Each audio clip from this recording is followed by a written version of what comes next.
to a local private health facility within Kampala. Rushed in crude traffic. I took them, good enough I was within range. I took them in my car. And by that I didn't do the flash thing, which I could have done really. But it was that scary. For a child to seek basic medical attention as a result of the usual bacterial infections that children suffer.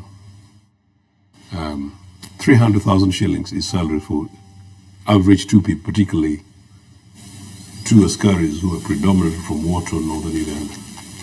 But definitely, I know graduates who earn 250,000 shillings in Kampala. It's a lot of money. It's simply because we have lack basic medical facilities and services in this country. Who is paying for the deployment of NRA in Congo? Who? You and me. Yes. Is that our priority? It's not. Last weekend, I buried, because I'm the lead of my family, buried the eldest Ocheno, named after our great-grandfather, the oldest Ocheno alive, so I'm now the eldest. The guy died at an advanced age. But it was as a result of basically having dislocation that continued with huge amount of pain. Something that I know, another retired doctor, actually one of the doctors who's watching me now, who sent me a note to remind me about networks and systems. But it's a retired big doctor with the UN and others. He broke his leg, but managed to recover because partly his private health care, he was able to get himself recover. But this one broke. This one basically dislocation and died. Why? Because of lack of medical facilities. And let me tell you this Ocheno, and I've talked about him. This Ocheno is one of those people who went to Luwero in the 70s, got the courtesy of Buganda, who were quite supportive, generally quite supportive about other identities in Luwero, settled, became a very rich farmer, apparently even became a Mutaka chief. I didn't know that until last week when he died, became a Mutaka chief in Bulemizi. But when Museveni and his bunch came to Luwero, they targeted, as I said, unionist government soldiers, followed by UPC leaders, and then the third, people of northern and eastern extraction, as targets of hate. Ocheno narrowly escaped, this is official, narrowly escaped with 7 children, left everything, they'd settled there, a huge amount of wealth. And this guy died in abject, almost close to abject poverty in Agongera. Lack of medical facilities and attention to and for him. That, in my opinion, is a priority. This regime has failed. They failed him. And by the way, the people of Padola, the people of Tororo, who were chased away from Buganda, pushed by NRA and NRA regime policy, are amongst the people who have not been compensated yet. And part of the reasons for failure of compensation is arguments, budgetary restrictions. I'm giving you context. Budgetary restrictions. Now, recently, in the last week, I didn't want to introduce it because we're in a new environment. Supplementary budgets, trillions of shillings. Part of the argument we're making, why the supplementary budget? Why the supplementary budget? Trillions of monies go into the coffers that we don't know, almost certainly to feed war in Congo, to feed war in South Sudan. What you're calling to feed war in Congo, one is calling it to protect Ugandan citizens. You remember the students who were killed in Kasese? You remember the daughter of Katumba, Minister Katumba Wamala, who was shot here in Kampala? You remember the twin bombs that happened? I do. All these operations were from the ADF.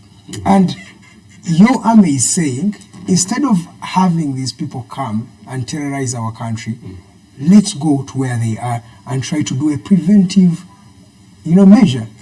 What's wrong with that? Isn't that a priority enough? Mr. Karanga, could you just give me one slight second? You are arguing otherwise when it comes to UPDF deploying outside the country, isn't it? Are you also suggesting that it was a mistake, for instance, for Tanzania and Mzee Nyerere to sponsor, fund, train anti-mine activities that were spearheaded by President Obote, former President Obote. It's commonsensically obvious I'm not, and I've never, and I don't think the two are parallel the same. They are the same. No, they're not. And in any case, the case I'm making against deployment is not an average case that an average Tanzanian could make. But in any case, that's a matter of Tanzania. Yeah, let's come back to the issue. That's correct. And I'm putting for you this in context. What really are the key priorities? What the key priorities, in my opinion, are the basic services here. Number two, the fact that this is a dubious mission in Congo, which is not clear. Kazoba may have the privilege of understanding why the deployment there. You may have, no, I'm coming to you. Yes. You may have the privilege of linking this with the bombings in Kampala. But you're a journalist. We can go into the list of stories Mr. Museveni has told us since the twin bombings. And you may go onto the listing, including telling us who killed Katumba Wamala's daughter. In any case, actually, if Katumba Wamala's daughter was killed by terrorists, that's what the state says. ADF. You asked me because the next allow me to. If that's the case, then quite clearly the deployment in Kawempe was substantially misplaced.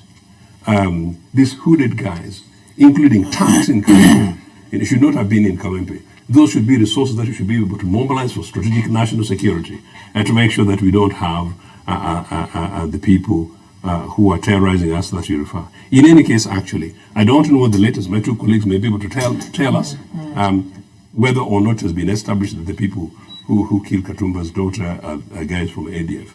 That's what the head of state said. Well, and as I said, I don't know, because there are two things. Yeah. You asked me as a leader of a political party, by the way, that's why I'm here. But I'm also here as a chairman of the Ugandan citizen, also with many heads. And as a Ugandan citizen, I'm trying to tell you that I am not satisfied. No fair case has been made.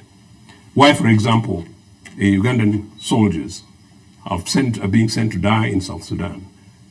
No case has been made to me, sufficient enough to tell me why Ugandan soldiers are dying in Congo. So, by the way, these are my people, these are our people. So, away from money, away from equipment, this is the case I'm making. Yes, sir. Ugandans need to know why we're deploying in Congo. It has not, the case hasn't been made. My suspicion, as Charles said, is that the deployment down there are fronts to go ahead and loot Congo, fronts to make money for particular individuals in Uganda and in the region. I am saying that even the last 1 week when we were having a conversation about supplementary budgets, we know that some of these monies are going to feed these wars, while Ugandans can hardly afford basic health services, basic education. Before I came to your studios, I was talking to a young graduate, who in the last 7 years has failed to get a job, and right now what they're doing is selling chips down the road in order to keep and sustain themselves. Okay, thank you. You're still watching the Hotline Show, 15 minutes to the top of the hour. I am Edgar Matthew Karuhanga. Let me come to you, retired Major. UPDF is in South Sudan, as we said. Congo is in Equatorial Guinea. They're in Somalia. Should we boast of a strong force, or are we biting what we cannot even take? What do you think, sir? Well, thank you so much. It is good that you have not asked me the previous questions about the justification of the war, whether it should be there or not, or what we're doing there, whether it is called for or not. Now you have asked me about the capacity to sustain what you call, should we boast about the strength? We are too many, in too many countries, so stretched. Of course, first of all, I would, in passing, also put my words about the justification. Please do. The justification of being there is that if we left Congo and say, watch from Ugandan side, the truth is that whatever is being incubated there will eventually come here. So it would be like we are just putting our head in the sand. I'm told the ostrich, when you chase it in the desert, it gets tired and hides the head and assumes that the body is not seen. So, if we choose as a military doctrine or as a military philosophy to say, we are not entering there, we shall keep at our border, is that a sustainable strategy? Or you rather have a preemptive approach?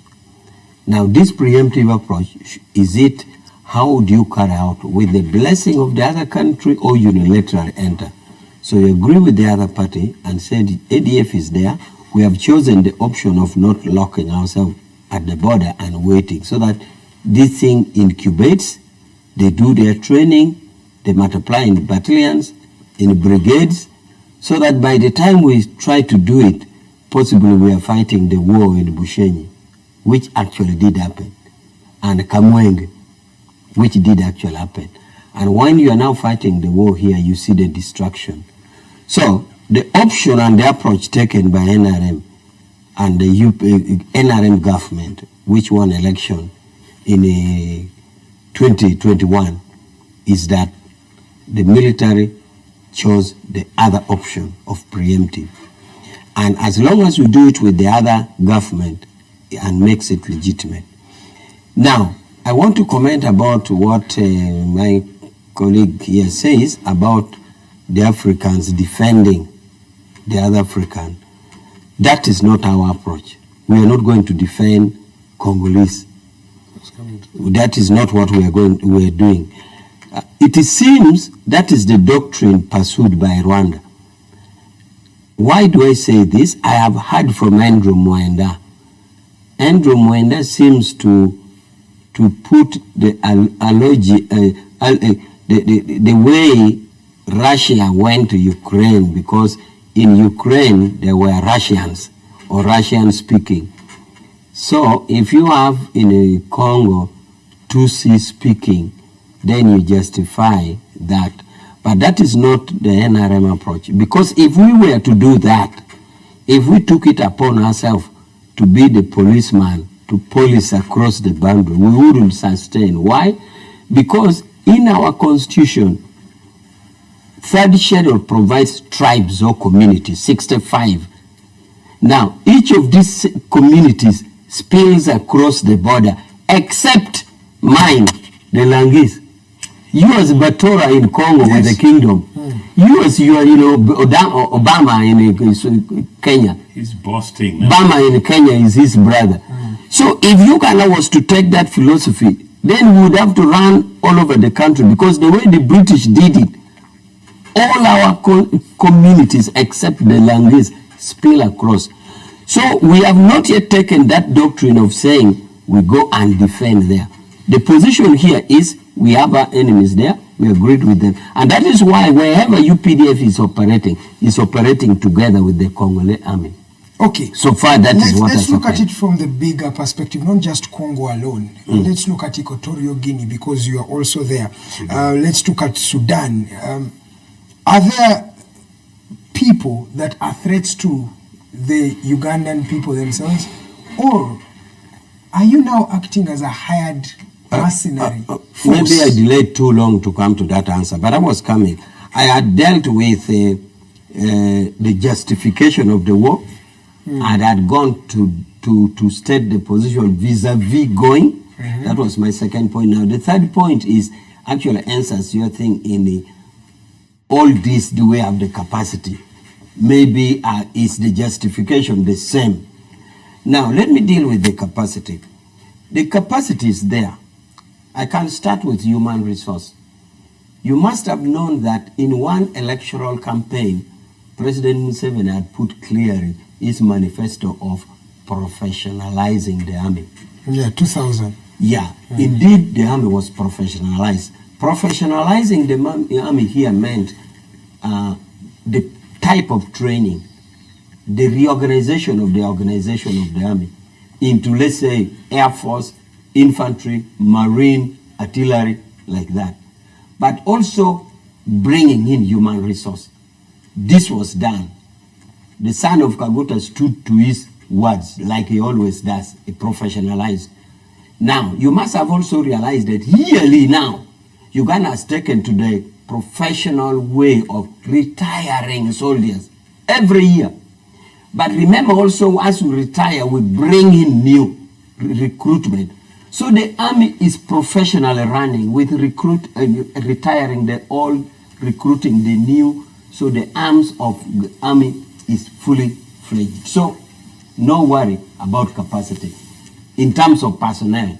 Now, in terms of logistics, we have the capacity that you would know that each unit, whether Air Force, Marine, Infantry, what is there. So about capacity is well catered for. Money. Now, including money. Including money. Now, classified budgets. Including money, and that's why we go to Parliament. Now, the other thing is about you are asking about other places. Why like, are you acting like a mercenary force?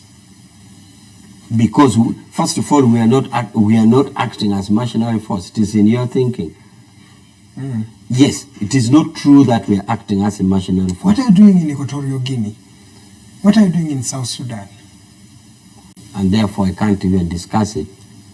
The facts So about Equatorial Guinea it could be is not. mercenary, but you can't comment. No, I don't even know it.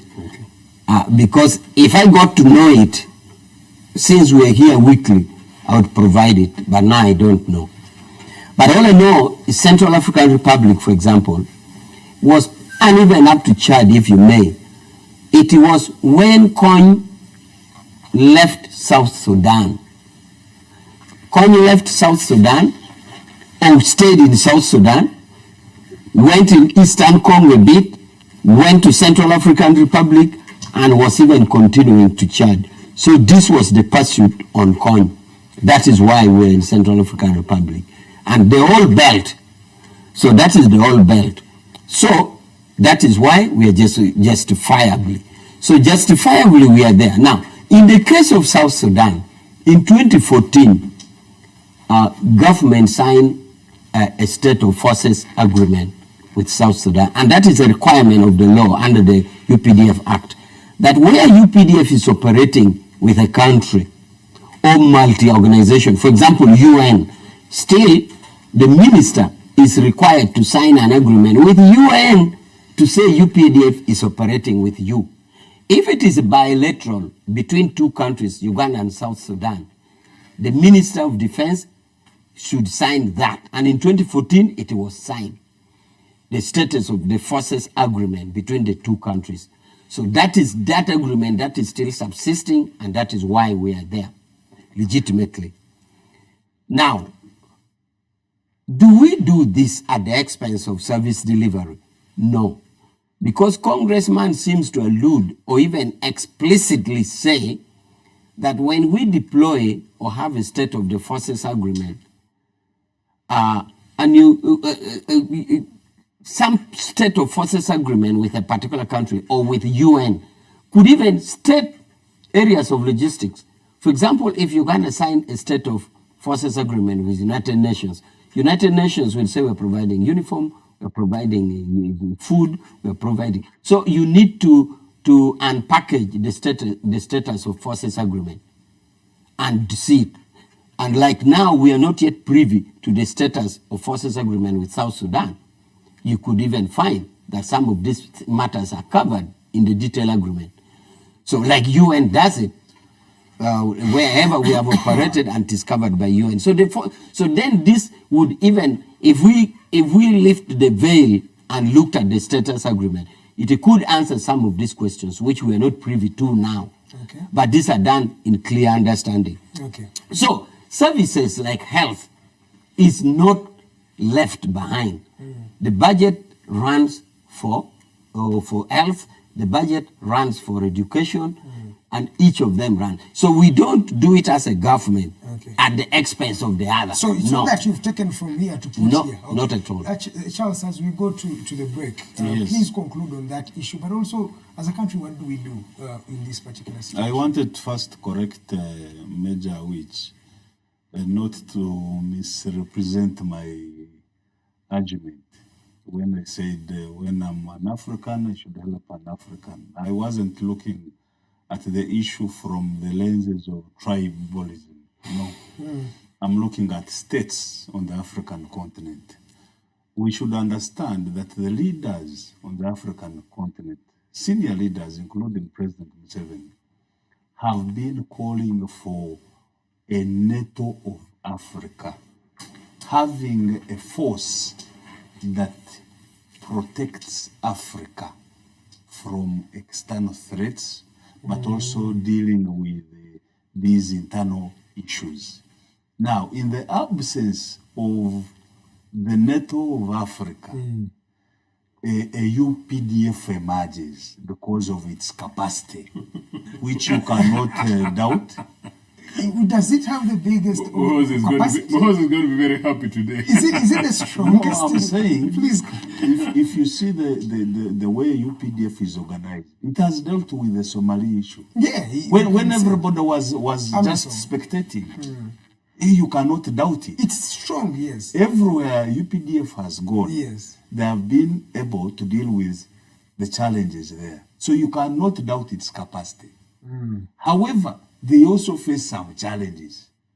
And citizens, when citizens say, you guys, you are busy dealing with outside the problem. It's like, your father buying meat for a neighbor, but you are feeding on beans. You feel jealousy. However, I think they are looking at the bigger picture, that a stable Africa improves internal trade, trade amongst states, and ultimately the profits of that trade seep into the welfare of citizens. Thank you so much. You have some. I know we really don't have to go on break. Just a minute, yes. But look, I am both a scholar of conflicts and also officially a diplomat, except not aligned to a nation state. And by the way, Comrade Rich, a nation state once attempted to persuade me to represent them, but of course I was not willing to let go my Ugandan diplomatic papers, some of the things for review. I genuinely am a Pan-Africanist. I genuinely don't, and I'm a founder member as Uganda Post Congress of the Organization of African Unity. I don't see how the conversation we're having today helps the Pan-Africanist agenda.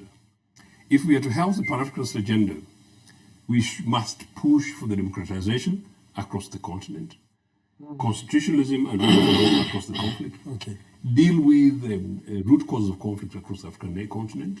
In a case like Sudan, I know we need to go in South Sudan, we should be supporting the peace process rather than supporting one side, which even pushes that at the threat of being at war, facing arms with the likes of others, Ethiopia and things like that. And as far as Uganda under Museveni is concerned, it has got a terrible record. We have actually invaded neighbors. Pan-Africanists don't invade. He's saying it's a Pan-African force. No, of course they're not. And I have to say Let's take a break now. They don't invade. When we come back with the politics. We're talking about the elections in Kawempe, and of course we're looking at the general roadmap of the 2026 elections. Let's take a break right about now.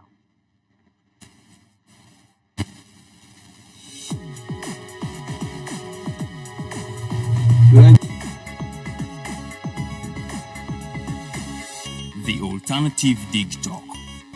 Real issues, real talk. Hi Rogers, can I ask you something? Shoot. What does corruption mean? Well, summarily, corruption is abuse of public power for personal gain or for the benefit of a group to which one owes allegiance. For example, when a public office is abused by an official accepting or soliciting a bribe. By the way, private people can be corrupt too, like bribing police officers to escape fines. Okay. So exactly how does that concern me? Well, do you pay taxes? I guess, yeah. What does that have to do with this? Everything. Because those taxes you pay are supposed to facilitate services you use, like water, electricity, roads construction, medicines in hospitals, name it. Okay, that is much bigger than I thought. But it can be stopped, right?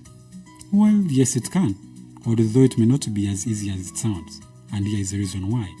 Corruption roots are grounded in our country's social, political, economic, bureaucratic traditions and policies. So, what has kept it going this long? I mean, why don't we stop it? Well, the main reason why it has been here for so long is because institutions are weak, either as a result of poorly defined ethical standards of public service, weak administrative and financial systems, or ineffective watchdog agencies. What can we do to stop it? At a national level, we must focus on strengthening the independence and effectiveness of public institutions that fight corruption. At a personal level, we must commit to never giving a bribe. I promise I'll never give a bribe. Well, that's a great decision you have made. Me and you now have to spread this message to all our friends. If we all do our part, corruption will be no more. This message is brought to you by Alternative Digital.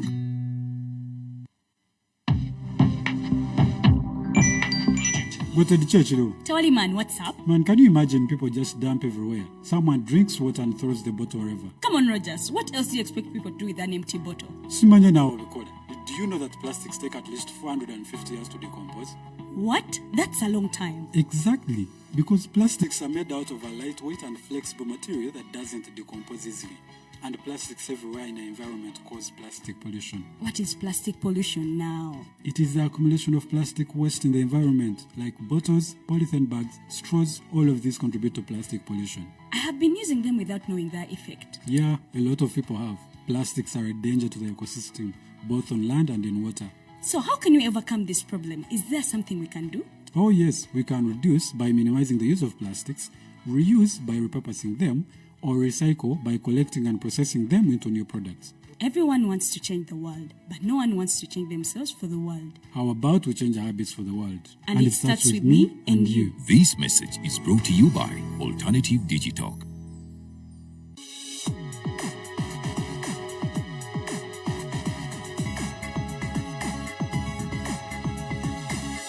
The Alternative Dig Talk. Real issues, real talk.